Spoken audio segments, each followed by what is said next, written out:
Lalu orang cari buah pengetahuan itu apa?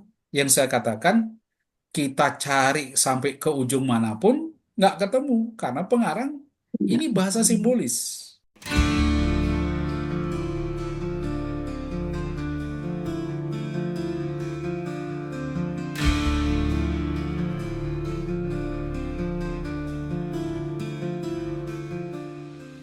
Buah semua pohon dalam taman ini boleh kau makan dengan bebas. Tetapi pohon pengetahuan tentang yang baik dan jahat, jangan kau makan buahnya. Sebab pada hari engkau memakannya, pastilah engkau mati. Pertama, menurut Anda gimana? Semua buah boleh dimakan?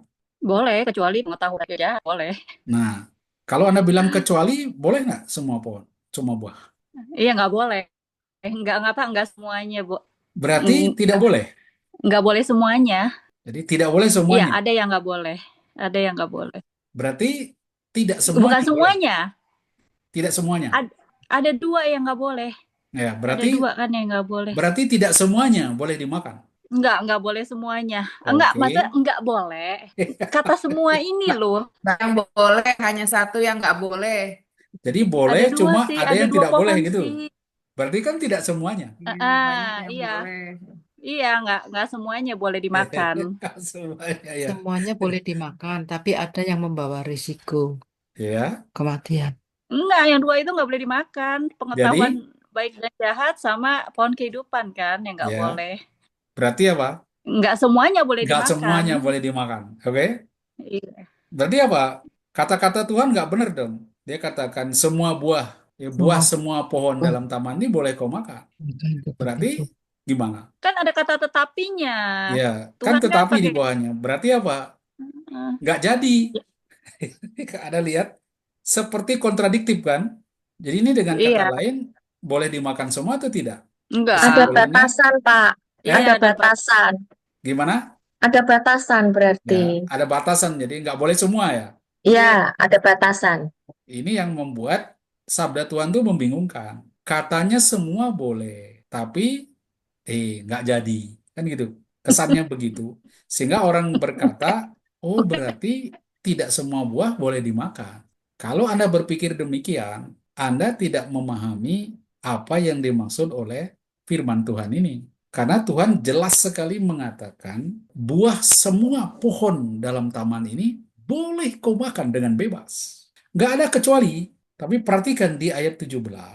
Tetapi pohon pengetahuan tentang yang baik dan yang jahat itu, jangan kau makan buahnya, sebab pada hari engkau memakannya, pastilah engkau mati. Artinya apa? Boleh tidak dimakan itu? Boleh kan? Iya, boleh Silakan. semua Boleh. tapi untuk khusus untuk pohon pengetahuan nanti ada resikonya. Iya. Jadi yang beresiko cuma makan Resiko buah yang pohon pengetahuan tentang yang baik dan jahat. Oh, bentuk yang pohon mati ya. pengetahuan itu seperti apa, Pak Paskalis? Ya, Bentuk pohon pengetahuan yang tadi kan dimaksudkan saya sih. sudah Iya. jelaskan panjang lebar tadi. Ya enggak? Masih ingat enggak tadi? Orang mencoba menafsirkan, banyak sekali ini buah apa sih ini kok sakti sekali buah ini yang bikin manusia mati, ya kan? Orang Iya. penasaran ini buah apa ini? Oh, ini barangkali anggur. Oh, ini barangkali apel, ya kan? Oh, ini gandum, macam-macam. Dan tidak ada yang kesepakatan, orang nggak nemukan. Ini buah apa ini? Karena orang tidak memahami baik makna teks ini, karena membingungkan. Membingungkannya di mana? Tuhan katakan, buah semua pohon tuh boleh kau makan. Boleh. Silakan makan Iya. semua. Nah, sekarang Anda mau ikut mana? Jadi nanti oleh iblis nanti dikatakan dibalik semua. Ini boleh dimakan semua enggak? Iya. Anda setuju ini boleh dimakan semua enggak sekarang? Setuju. Setuju. Ya, Inilah yang saya katanya nggak makan katakan buah yang ambiguitas di dalam firman Tuhan. Firman Tuhan itu ambigu. Dan ini yang dipakai nanti oleh iblis untuk menggoda manusia. Karena kesan kita pertama, kalau kita baca sepintas, semua pohon dalam taman boleh kau makan. Jadi semua buahnya. Tapi, ada yang tidak boleh. Katanya semua. Sekarang, oh tidak. Nah, orang ngatakan, oh ini cuma umumnya dulu, tapi kekasannya ini loh, ada batasannya. Lalu orang cari buah pengetahuan itu apa? Yang saya katakan, kita cari sampai ke ujung manapun nggak ketemu karena pengarang Iya. ini bahasa simbolis yang saya Iya. katakan Iya. tadi Iya. tentang merismus tadi, mau tahu semua, ya kan? Pengetahuan mau tahu semua itu penyakit manusia, tidak mau mati dan tidak mau mengetahui semuanya. Nah, bagaimana cara membaca hukum ini? Jadi, pertama, memang seringkali perintah itu umum dulu, lalu ditunjukkan kekasannya apa. Ini misalnya umum semua, lalu ada keistimewaan kekasannya diberi di bawahnya. Ini tidak boleh dimakan, jangan kau makan. Tapi Ana harus memperhatikan cara pikir namanya legislasi, bentuk hukum di dalam perjanjian lama, khususnya hukum Tuhan, dia sebetulnya bukan hukum, bukan perintah atau larangan. Bukan itu yang pertama, tetapi suatu petunjuk bagaimana memakai anugerah. Jadi di sini Tuhan mengatakan semua buah ya, boleh kamu makan. Semua. Karena anugerah Tuhan tidak terbatas. Tuhan memberikan kepada manusia anugerahnya tidak terbatas. Tetapi dia ingin, jangan lupa tugasnya tadi, kamu punya tugas mengolah dan memelihara anugerah yang diberikan. Kamu harus mengembangkan anugerah itu. Bagaimana cara mengembangkan anugerah itu? Kalian diberi metodenya, manualnya. Seperti Anda kalau memberi laptop, memberi alat-alat elektronik apa, sering dikasih manual. Cara memakainya tuh gimana? Pencet ini dulu, nanti diginikan, diginikan. Kalau salah nanti terbakar, rugi Anda membelinya. Belum apa-apa sudah terbakar. Begitu juga di dalam hukum ini sangat esensial cara kita memandang hukum perjanjian lama. Diberikan dulu anugerahnya. Apa anugerah Tuhan kepada kita? Semua pohon, semua buah, kasih kamu semua. Saya kasihkan kalian. Tidak ada batas. Karena kasih Tuhan tidak terbatas.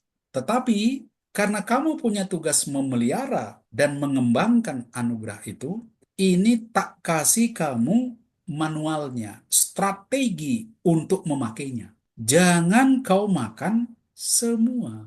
Itu strateginya. Karena kalau kau makan semua, nanti habis. Nanti kau mati. Jadi teks ini sama sekali bukan perintah yang kontradiktif. Ayat 16 dan 17 itu tidak kontradiktif. Ini semua, yang 17 tidak semua, tidak. Yang 16 itu anugerah Tuhan tidak terbatas. Di ayat 17 ditunjukkan bagaimana strategi memakai anugerah itu. Strateginya apa? Jangan dimakan semua. Kalau kau makan semua, habis, mati kau. Coba Anda lihat di Keluaran 20. Coba lihat Keluaran 20. Jadi yang dibuat pertama di ayat 2 itu anugerah. Anugerahnya apa? Kebebasan. Saya memberikan kamu kebebasan dari perbudakan. Itu anugerah Tuhan untuk Israel. Dia dibebaskan dari perbudakan Mesir. Sekarang mulai ayat 3 dan seterusnya sampai ayat 17 itu kan berupa perintah-perintah dan larangan kan?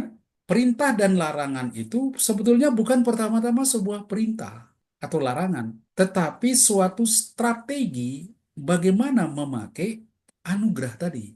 Saya memberi kamu kebebasan. Gimana caranya supaya kebebasan itu bisa kau kembangkan, tidak hilang? Karena itu jangan ada padamu ilah lain. Nanti kau diperbudak oleh ilah itu. Kau jadi budak ilah itu. Hormati hari Sabat. Kau jangan jadi budak kerja. Jangan membunuh. Kau nanti jadi budak kehidupan. Kau mau makan ambil semua. Jadi ada anugerah yang diberikan di ayat 2 itu. Akulah Tuhan. Tuhan yang mana? Yang memberi kamu kebebasan. Itu anugerah. Gimana memakai anugerah itu? Jangan ada padamu ilah lain. Karena kalau kau punya ilah lain, engkau jadi budak ilah itu. Nah, itulah strategi, itu legislasinya. Sebetulnya tidak bisa kita katakan perintah larangan. Kita jadi negatif sekali pikir, orang dengar kata perintah larangan tuh nggak enak. Di sini memang bentuknya perintah, tapi sebetulnya seperti manual itu kan kau diperintahkan nanti gini, habis ini diginikan, diginikan, diginikan. Jadi anugerah yang diberikan kepada kita semua tak batas. Tetapi ada tekniknya. Teknik memakai anugerah itu. Jangan dimakan semua. Artinya apa? Sisakan untuk orang lain. Sisakan untuk generasi berikutnya, biar dikembangkan. Kalau kau langsung santap semua, habis. Nanti kau mati. Lihat, pastilah engkau mati. Keras sekali di situ. Ya, di dalam ayat ini, kalau Anda baca, keras sekali ayat 16 tuh. Ya, sebab pada saat engkau memakannya, engkau pasti mati. Mati enggak Adam dan Hawa ketika dia makan ini? Mati enggak? Belum langsung. Eh? Enggak langsung. Enggak langsung. Enggak langsung mati. Ini karena sebab pada hari, pada saat engkau Ya, Mati, memakannya, pasti engkau mati. Nah, gimana? Betul enggak? mati langsung. Betul enggak? Mati enggak dia, Adam dan Hawa? Bagaimana? Mati enggak Adam dan Hawa ketika dia makan itu? Mati. Eh? Tidak mati. Kalau Anda bilang dia tidak mati, Anda itu anak setan, anak iblis. Karena iblis mengatakan di ayat 3, sekali-kali engkau tidak akan mati. Itu kata-kata iblis. Jadi tanpa sadar Anda ini kemasukan iblis semua. Karena ikut iblis itu, lihat kata-kata iblis di bab 3. Saya ingat itu. Jangan kamu makan, tetapi ular berkata, ayat 4 di bab 3, sekali-kali kamu tidak akan mati. Nah itu kata-kata setan. Kalau Allah bilang, kau pasti mati. Setan bilang, enggak mati. Iya kan? Nah, Anda mau ikut iblis atau mau ikut Tuhan ini? Iya kan? Rohnya yang mati, Pak Mas Kalis. Tubuhnya kan tidak Roh, mati. rohnya yang Fisiknya mati. tidak mati. Mati itu adalah putusnya relasi dengan Tuhan. Di situ. Iya. Jadi kematian itu bukan kematian fisik, bukan kematian tubuh, tapi putusnya relasi. Maka Iya. itu mereka nanti diusir dari Taman Eden. Putus relasinya. Dia diusir. Jadi kematian kita tuh bukan tubuh fisik itu. Kan di dalam hidup itu hanya diubah. Kita tuh fisik itu kematian tuh bukan kematian. Hidup hanya diubah. Tapi yang disebut kematian adalah putusnya relasi. Tidak ada lagi hubungan dengan Tuhan, dengan sang kehidupan. Itulah kematian.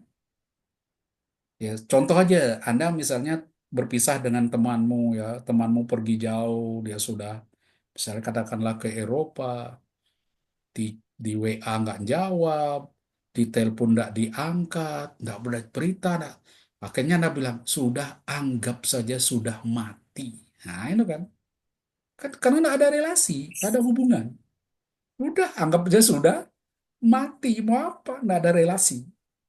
Begitu juga kematian kita di dalam pengertian ini, ketika tidak ada relasi, putusnya relasi dengan Tuhan, itulah kematian. Digambarkan, jangan lupa ini bahasa simbolis di teks itu, Adam dan Hawa diusir dari Taman Eden, tempat dia bisa bertemu dengan Tuhan, di situ dia bercengkrama dengan Tuhan. Oh iya, Adam di mana engkau? Jadi kan Tuhan datang ke kebun kan, mau main-main. Sembunyi mereka takut. Akhirnya mereka diusir dari Taman Eden, diusir dari lingkup Allah. Itulah kematian. Jadi pastilah engkau mati. Jangan sekali-kali bilang tidak mati. Itu anak-anak iblis semua nanti. Karena iblis yang mengatakan tidak mati. Ya, mereka mati di situ.